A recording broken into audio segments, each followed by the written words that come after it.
এই বইয়ের মূল কনসেপ্টটা যেটা ছিল সেটা হচ্ছে যে শরিয়া সম্পর্কে সারা পৃথিবীর মানুষের মনের মধ্যে কাঠামোগতভাবে যেই ভীতিটা তৈরি করে দেওয়া হয়েছে যে শরিয়া মানেই হচ্ছে ভীতিকর কিছু আইনের নাম, সেই কনসেপ্টটাকে সারা পৃথিবীতে সর্বপ্রথম আধুনিক বিশ্বে যেই বইটা আগ্রাসীভাবে চ্যালেঞ্জ করেছে সেটা হচ্ছে দি ইম্পসিবলিস্টের বইটি।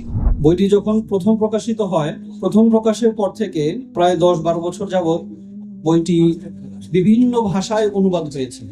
আরবিতে হয়েছে, উর্দুতে হয়েছে, আরো প্রায় ডজন খানেক ভাষায়, প্রভাবশালী ভাষাগুলোতে অনুবাদ হয়েছে।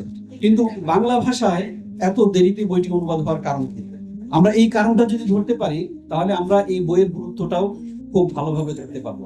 বাংলা ভাষায় এটা অনুবাদ না হওয়ার পিছনে এই কারণটা অন্যতম, যে শরিয়ার প্রয়োজনীয়তা এই বইটি যেভাবে দেখিয়েছে সেটা যদি আমরা এই দেশে প্রচার করি তাহলে আমাদের যারা শরিয়া বিমুখ যে সমস্ত ভাইয়েরা রয়েছে, শরিয়াকে যারা পছন্দ করেন না, শরিয়া নিয়ে যাদের মনে বিভিন্ন রকমের ভুল ধারণা রয়েছে, যারা কথায় কথায় শরিয়া নিয়ে মানুষকে টিপ্পনি কাটে, সেই সমস্ত ভাইদের মুখ বন্ধ হয়ে যাবে এবং তাদের সমালোচনা বন্ধ হয়ে যাবে। শরিয়া সম্পর্কে একজন লোক চাই চরমপন্থী হোক কিংবা নরমপন্থী হোক কিংবা সে মধ্যপন্থী হোক, শরিয়া কায়েম নিয়ে তার মনে কোনো প্রকারের সন্দেহ থাকার কথা নয়। তো সেই হিসেবে আমরা যারা ইসলামিস্ট আছি, ইসলাম নিয়ে যারা সামনে আগাতে চাই, তাদের জন্য এই বইটি পড়া অত্যন্ত গুরুত্বপূর্ণ।